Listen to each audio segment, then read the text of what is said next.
It seems like it's just been recently that it's really gotten prevalent in the first responder community is the testosterone. Everybody thinks they have low testosterone. Well, everybody wants a low testosterone reading so that the doctor will prescribe testosterone. Well, the interesting thing is that the symptoms of low T are crossover with almost everything. Especially shift work. Especially tired, cranky. Yeah. If your T is normal, and I don't mean just total T, but I mean your free testosterone. Sure. And the key thing about testosterone is that it peaks at about 5 a.m. And that's if you have normal shift duties. It's kind of a challenge to figure out when the proper time to draw it is on somebody that's working shift duties, but it still should be around 5 a.m. as your peak level. After about age 44, the diurnal variation actually dissipates. And what I mean by that is that your peak level at 5 a.m. is not necessarily the only time that it's high. After about age 44, the curve kind of flattens out a bit, so you can almost draw it at any time of the day after about age 44. But the key thing is not only to know your total T, but to know your free T. One of the issues that a lot of guys don't know is that replacing testosterone or boosting your testosterone levels, if you are planning on having kids, you better be careful, because if you want to maintain your fertility is a problem. It actually shuts your testicles down and shuts your sperm counts to very low. I wouldn't say to use that as a method of birth control, but if you take it for a long period of time, you can suppress your testes enough that your fertility could be compromised forever. And that's a bad thing. And there are ways to boost your testosterone for guys to actually still maintain your sperm count. We used to think that testosterone replacement therapy caused prostate cancer. There's no evidence to that effect anymore. The data is out that it does not cause prostate cancer, and you just need to be watched, just like you would anybody. What is the data or the threshold or whatever the line is that you would recommend somebody considering testosterone replacement therapy?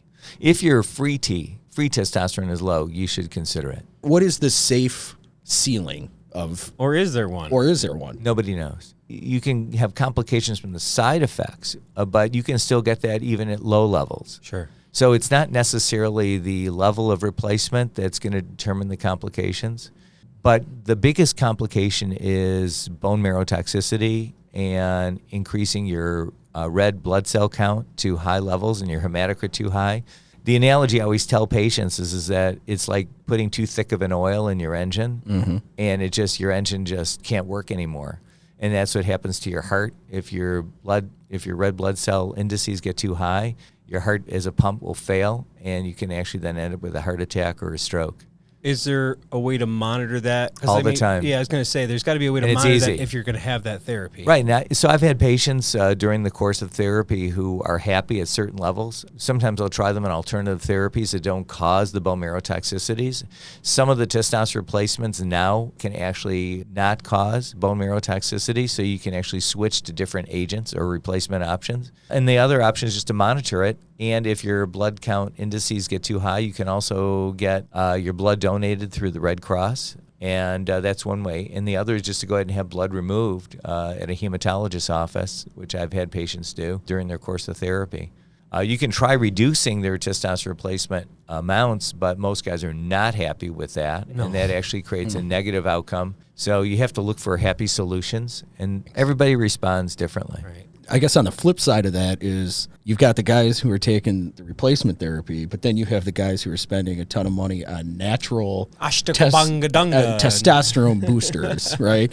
In your opinion, following the data, is there any of those natural kind of testosterone boosters that actually work to boost that testosterone, or is there any way naturally to do it? I have never seen any product available in the open market that will boost your testosterone.